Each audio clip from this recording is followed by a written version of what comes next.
This is Cadillac Unscripted on 107.9 CDY. It's 30 minutes of Saturday morning local chat we've been doing since the first Saturday of January, and very privileged once again to have my co-host Katy Huckle with me. Good morning. And we've been talking a lot about things that happen in Cadillac that change lives. That's right. And this is really something that ties in very well with that. That's right. We have Ryan Bruntjens, who is the Navigator is in your title. What's the full title of Welcome, Ryan. What appears on your business card? My business card officially says Adult Education Navigator for the Adult Career Training Program. So, Gotcha. Yeah, thanks for having me. Well, I'm glad you're here. Your program has been in existence now, the Adult Career Training Program. This is about 3 years now, 2.5, 3 years? Just starting year 4. So Okay. we had year 1, which is a pilot program to kind of through the state, and this is year 3 of the 3-year grant. And as long as everything keeps going well, we'll re-up it and continue in the town. And the whole idea of adult career training was what?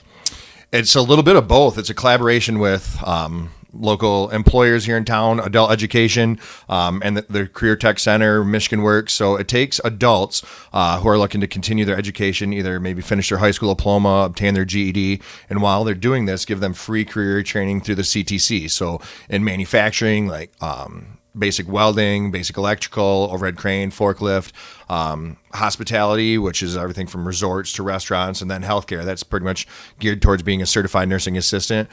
We try and help eliminate barriers best we can, and the whole goal is further education, give them some more skills, and go out and start a career. Wow. So these folks come to you and maybe they're a little lost.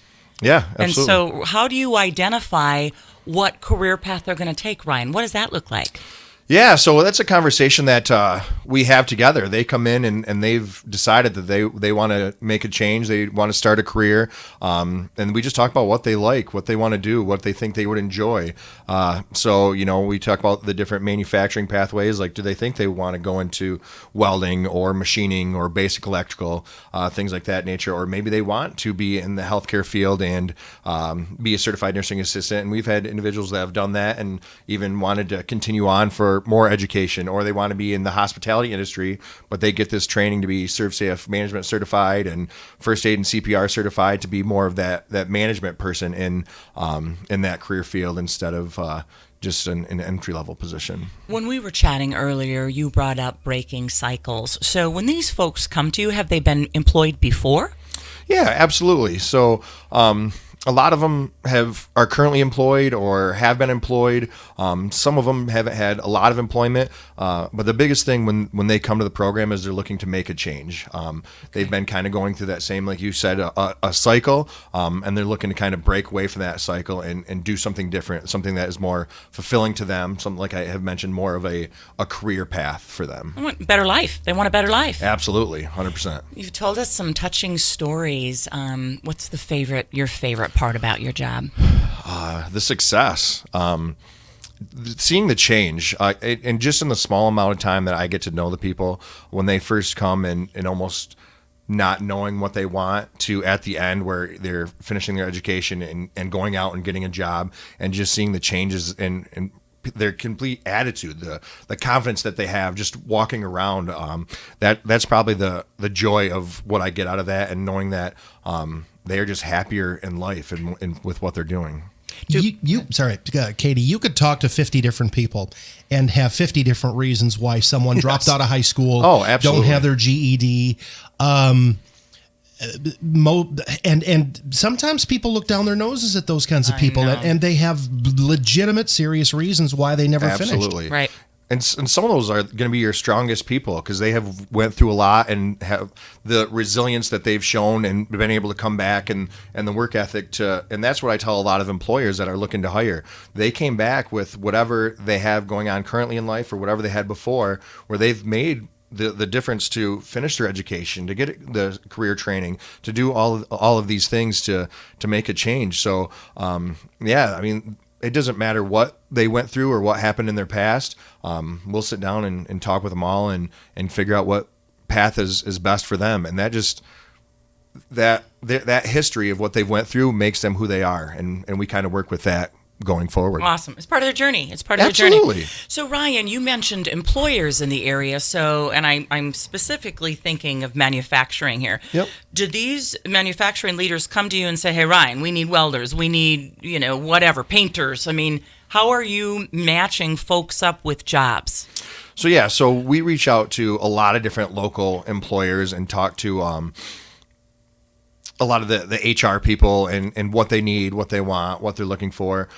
Depending on where someone is at in their journey, they might be finishing our career path, but haven't quite finished their education yet. So they might go into some of these local businesses kind of on as a temp until they finish their high school diploma or a GED. Okay. But yeah, we stay in contact with many different businesses around the area and what they're looking for. There's been a lot of businesses that have reached out and there's like, hey, while they're going through training, if they want to come and, so for the manufacturing, they're like, yeah, we know they're going through welding. Why don't you and the instructor come over and they can weld right on site so they can see what it's like on location type of thing. Wow. And that gives an opportunity for them kind of to meet the people in the program or the people in the program to meet employers. And it's almost like a impromptu interview almost. Yeah, like a but little job fair. Yeah, but so they get a little bit to see, because they're like, hey, I enjoy manufacturing, but maybe they don't know what it looks like in the manufacturing field. So it's nice to be able to go out into those businesses as well and kind of to show them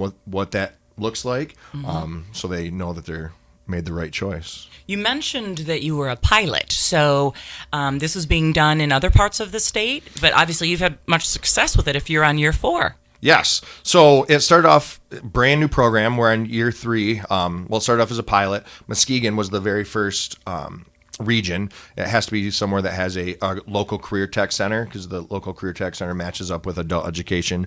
But yeah, there's 12 different locations right now around the state. There's one in the UP. There's one at Traverse Bay. There's one just south of us, Mecosta, Osceola. And our program, we chose because of the area, the manufacturing, the hospitality, and the healthcare. But the other programs throughout the state, they kind of look at what is in their area and what the need is, and they choose. So yeah, and we get together and I talk with different people around the states, and we try and put our brains together to help out whatever barriers people are going through, and like, hey, how did you do this? How did you do that? How can we best be successful? Because the state looks at us as a whole, and we obviously want the program as a whole to keep going, because just us, the single entity up here in Wexford, Missaukee, would not be able to suffice the whole state. So Right. We're working as a state to be successful. Sharing resources and information, is that a formal meeting, like once a month, or is it? It is, okay. Yeah, so we don't meet as the whole state once a month. We meet as a whole state down in Lansing once a year. But one of the benefits of COVID is we have done Zoom meetings recently with different navigators and stuff around the state to talk about the different barriers and things that are going on. One of the very exciting things about our program is we were the only program that was able to come back during COVID. Oh, wow. All the other programs around the state, because of different reasons, they weren't able to start back up. Unfortunately, our program was in the middle in March when it had to get shut down. We were actually able to come back in July, and those folks are just finishing up right now. So Wonderful. So yes. they're all on, when you say those folks, how many students, if you will, or what do you call your folks? I call them students because Okay. they're learning. So it kind of depends on the year and it depends on the pathway, but we're usually right around 20 total is the amount of people. We usually have somewhere around 7, 8 in kind of each pathway, depending on how that goes. And there's some people that are really excited to start, but different things happen, and we understand that, and we're like, hey, we're not going to say that you're out of the program, but if you need to take a break now and come back in the fall or whatever, why don't you do that? So we don't usually always have all maybe 20 that start complete every time, but we can stay in contact with them throughout, and they're always have that option to come back when they're ready. That's awesome. So is it a 1-year program? No, so we currently run 2 separate. We try and start one in September that would end in December, and then one that starts in January and ends in May. they not all because everybody comes in at way different stages of where their education level might be. Some of them might have came in and when they unfortunately weren't able to finish high school, they were like in their last semester of their senior year. Some people, it might have been sooner than that. So not everyone finishes their high school diploma or GED when the career training ends, but the local employers, and they understand that as well. The goal is obviously they keep doing that because there's incentives for them, pay obviously being one of them, right, to finish that education and keep moving forward. So yeah, they don't have to finish their education in that allotted amount of time, but usually it's, to answer your question specifically, it's about an 18-week program. Okay, pretty intense then. Yes. So they're working on their education during that. Our requirement through the state is 4 hours a week that they're putting towards their high school diploma or their GED, whatever their education might be. And then we meet 2 days a week, either at the Career Tech Center itself, or if they're in the healthcare pathway, we have a CTC classroom right at the hospital. And that's 2 days a week for 3 hours a night. Wow. How did COVID-19 change the needs of the people you were trying to serve? Yeah. And do you know the answer to that question yet? Because I know that the new group is going to start here very soon. Yeah. So I don't really know all of that yet. The main thing that's been a struggle is trying to meet with everyone personally in person, and because I'm the type of person that likes to have that interaction with them in person and make that connection and figure out what is the best path for them. So trying to do it all over the phone, or when they're getting enrolled with adult ed, having to send them a packet to fill out and things like that. That's what we have to do right now because it's what we have to do. But yeah, I'm ready to get back where we can make those connections in person and move forward. This is a group of people, Ryan, that were sort of forgotten about. You know, I mean, it's just so wonderful to hear about this. These people that didn't have, high school diplomas, and how overwhelming it is when you're 30 and all of a sudden realize you can't get a good job without a degree. And it's just wonderful. Who came up with the concept? It was actually Muskegon who started the pilot program. They went to the state and said, hey, there's this large need out there. We need people that the skilled labor force. Employers are dying to hire people, but there's also part of their qualifications. A lot of times we want them to have a high school diploma or GED. So there's that gap of individuals, like you were saying earlier, for many different reasons. Things happen in life where they weren't able to finish when they were in high school. So there's that need, and so it came together really nicely. And it's, like I said, it's a collaboration. So Northwest Michigan Works, the local businesses, the Adult Education Learning Lab, the Wexford Misaki Career Tech Center, they all come together to form this program to meet the needs of these individuals and the local businesses both. So if I'm an employer and I need, you mentioned welders, we go back to welding, and I need welders, can I call Ryan and say, hey, there's a need for this? And could you then tweak and modify the program to address the need? Yeah, we're always working. There's advisory boards out at the CTC that we're always trying to best mold what we can, because that's what we're trying to do, is to match these individuals with local employers. So if there was an individual that called me, I've talked with the local businesses about potentially even doing an internship type thing while they're in the program, right? So they can kind of cater what they specifically need at their place of employment with what we're teaching them. Because not only are we like in manufacturing, we can go back to that. Like with welding, we also teach the soft skills and those employability skills throughout the process. So there's a multi-tiered level to the training. But yeah, if an employer ever was like, hey, we're in dire need of this, I'd be, we're more than happy to. Well, because Ryan, the reason why I bring this up is I was speaking with a builder, and he was explaining to me that he has a crew of 7 guys, and he could use 7 more, but he can't find them. That's how crazy residential construction is right now. Yeah. So I thought of you. Yeah. So there's like some of the individuals that are just finishing out with the manufacturing program.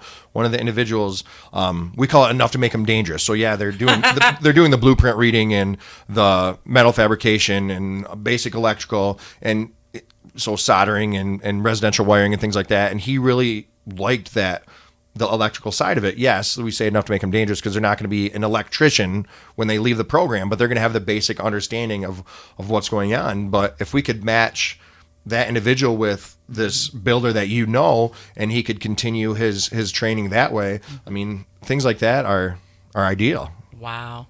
More of our conversation with adult education navigator Ryan Bruntjens in just a few moments on Cadillac Unscripted 107.9 CDY.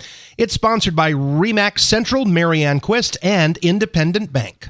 Buying a home is still the great American dream. And yes, it can be an intimidating process, but you can rest assured and have confidence when the professionals from Remax Central are in your corner to guide you through it. Marianne Quist of Remax Central has helped hundreds of home buyers in and around the Cadillac area navigate the process over the years, and she's ready to help you too. From start to finish, from finding a home to submitting an offer, to understanding the purchase agreement, to inspections, surveys, and appraisals, to the time when you finally sit down and sign those closing documents, Marianne will be there.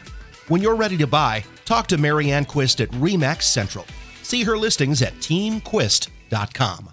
We continue our conversation with Ryan Bruntjens, adult education navigator with Networks Northwest, on Cadillac Unscripted 107.9 CDY. Soft skills is a buzzword in the business. Can you define what soft skills are? Oof. Everything besides the physical labor. Maybe? Yeah. Everything besides, I'm thinking, physical labor. So, professionalism, things like showing up on time, firm handshake, looking somebody in the eye when you're talking to them. Little things like setting up a voicemail. So if an employer wants to call you to set up an interview, they can leave you a message. Having email addresses that are proper, for a better word, like maybe just your first and last name type of thing. So if you are sending out a resume or filling out an online application, let's not have devil worshiper 666 at hotmail.com as your email. Exactly, things like that, because that's something that somebody might not. Sorry, Katie, but people might not see that. Yeah. But it's something that they might not think about when they're filling out this application. But if you and the next person are pretty much similar on paper, subconsciously the person that's doing the hiring might just see that one little thing like that's on your email address, and they could hire the other person. So we teach those soft skills. That's what I was going to say. Okay, that's actually part of the trainings. Probably, I would imagine, some of the first things that are done. Absolutely. This just seems so obvious to me, but it isn't obvious to everyone. And what a wonderful service to say, okay, let's start at the very beginning. You can't wear that to the interview. Yep. Yeah. You can't. Your language needs to be a certain way in the interview and this type of thing. Yeah, and we talk about all those different things because those things are important, especially when you go back to them wanting to start a career. They might have been in that cycle of working the same job that they've had for a while, and they're trying to break out of that into something different. These things that we're helping teach them will help them break out of that cycle. And the earning power is different when you have a GED or diploma versus not having one. Absolutely. I mean, there's a lot of different studies, and even here locally in our area, you can see the pay increases that you can get, and a lot of the just hiring in general, starting off wages by having that high school diploma or GED. So that's why we paired the two together, because we want to help them complete that education while getting those skills at the same time. And part of the best thing of this too is when we're doing all of this is trying to help eliminate whatever barriers they might have. We've used CTC vehicles to help people take road tests to get their driver's licenses. We've provided daycare during training if that is a barrier to them from training. We give out gas cards every week so they can get back and forth to the training, or bus passes if they don't have a vehicle. So we try, and whatever barrier that someone thinks they might have, don't hesitate to reach out, because chances are we can find some sort of resource. I mean, we work with MRS or Michigan Rehabilitation Services, and there's different grants and money through Michigan Works that can help. So if somebody thinks that now is the time that they want to make a change, even if you think that they have a barrier, I mean, it never hurts to reach out and just ask. And if you have kids, if you're worried about not having a driver's license. That what a tremendous resource that is. Absolutely. You're meeting people where they're at, Ryan. Yeah. That's what you're doing. Yes. And because like those resources we have an driver's training instructor at the Career Tech Center that we use if they wanted to practice. And then, like I said, we've taken individuals to road tests, so they got their driver's licenses. So now, it was just an individual recently just got his driver's license a couple weeks ago and lives over in Mesick, and he got a job up in Traverse City because now he can drive. I mean, those are transportation is a huge issue for a lot of people. That's incredible. So we've talked about this program. We have not talked about how much this program costs. And now here comes the most magic 4-letter word in all of advertising and all of life. Ba-ba-ba! Free. Yes. It's a magical word. 100% free.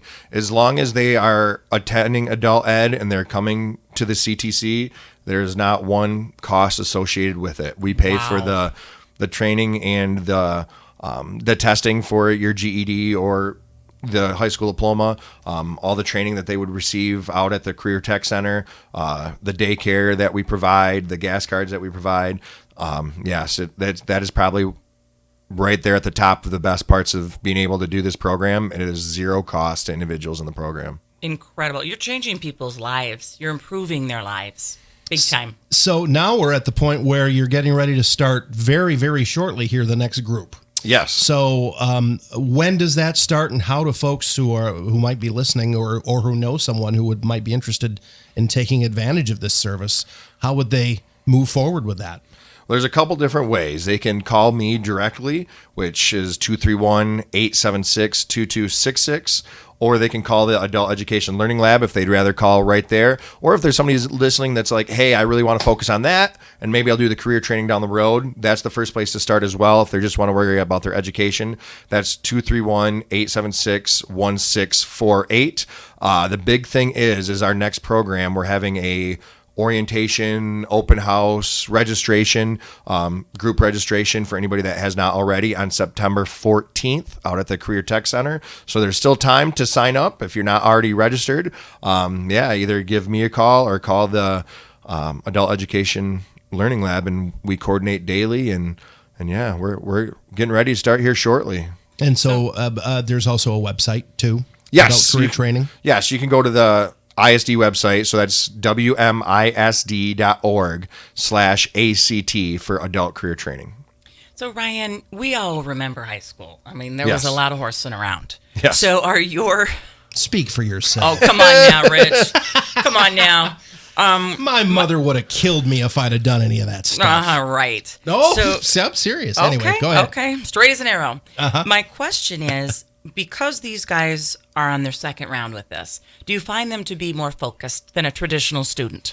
Absolutely. And I think the best part of it is, too, when they find something that they really want to go into, so they pick one of these pathways for the career training, it's pretty much mostly all hands-on. So, like, when you're doing your metal fabrication, welding, basic electrical, yes, there's different paperworks and blueprint reading, or if you're in the healthcare, yes, you have to do certain modules and things like that, but you're right in there hands-on training, and it makes such a difference. Even when I look back when I was in high school, when you're doing something that you want to be a part of, yes, you are, like you say, you are absolutely more focused. So when they come in and they're in a pathway that they're focused on, they're engaged. They're absolutely engaged. And Like, you've had a lifetime of having to make, well, not maybe a lifetime, but several years of having to make adult decisions anyway, which when you're 18 Right. years old, you haven't faced those things. Right. Yes. It's a big difference. Yes, it is. Yeah. Absolutely. Go ahead, Katie. Boy. So do they test out to get their GED? What does that look like? So if they're going down the GED pathway, when they originally go through registration, they take what's considered a locator test. That's just to see where they're at. That's not a pass or fail, but because everybody comes in at different levels, it's just to see where you're at, and we start an individualized plan. They start studying. There's actually 4 different tests that are part of the GED. Okay. They'll start testing. They don't take all 4 of those the same day. Like, hey, I want to focus on math. Okay. They'll study for their math. They'll take a practice test. They pass the practice test. We pay for a voucher, and then they'll go and take the actual math portion of the GED test. Currently, right now, those tests are being held at Baker College here in Cadillac. Okay. So whenever they're ready, the more effort they put in, the more time they put in, the sooner they'll be done. It's not like you're back in high school and you're a freshman and you're going to be there for 4 years. Obviously, it depends on how close you are when you start. Right. But yeah, so there's 4 different GED tests that you take. And as soon as you pass those 4 tests, and there used to be kind of a stigma about it, but they're looked at pretty much the exact same now. So if there's an employer that is looking for a high school diploma or equivalent, it's now called the high school equivalent. If somebody wants to continue, which we've had individuals do, going to like a NMC up in Traverse City or Baker College, with that they can absolutely continue on with their education at a local community college or universities. You can do that with a high school equivalent or a GED. That's really good to know, because people might have thought college wasn't in there ever in their future. Yeah, absolutely. We just had a person that just this actually 2 weeks ago passed the state test to become the certified nursing assistant. That was in the healthcare pathway. Got a job up in Traverse City at the hospital starting September 8th. And they're going to continue their education up at NMC. They want to continue on to be a nurse and not just a nursing assistant. So, wow. So it's going to go on. Yeah. They're the world needs more nurses, Ryan. Yes, it does. I love it. To take care of us when we get old. That's right. Yeah. You also have said that there are many, many stories over the last few years of, first-time high school graduates. In the family, yeah. In a family. Yeah, absolutely. There's an individual that was in the program that one of the brightest things for them is they were going to be the first person out of mom, dad, brother, sister to actually get a high school diploma. Incredible. And that makes a huge difference. And like we were talking about earlier, just the confidence that you see in somebody from when they first come in, and they might be defeated when they first come in and talk to you, but the confidence that you see when they leave it's priceless. So yeah, there's been some great success stories, and we hope to keep making more. Breaking a cycle. Yes. We love to hear about people changing lives, don't we? We do. We love to hear about people doing positive things for the community, and this is huge. Absolutely. All right. One more time, contact information where people can go to find out more. You can call me, Ryan, personally at 231-876-2266. You can call the Adult Education Learning Lab, which is 231-876-1648, or you can go right to the website, which is www.wmisd.org/ACT. For adult career training. So they call him the Navigator. That's in his job title. I get it now. Yeah, absolutely. Yeah, he's setting the course for people. He is. He's the Navigator. He is. Ryan, thanks for joining us this morning. Thank you so much. I appreciate it. Cadillac Unscripted is sponsored by our friends at Independent Bank, as well as Remax Central. Mary Ann Quist and Katie and I will be together again 7 days and minus a half hour from now. That's correct. 8:30 Saturday mornings, Cadillac Unscripted here on 107.9 CDY.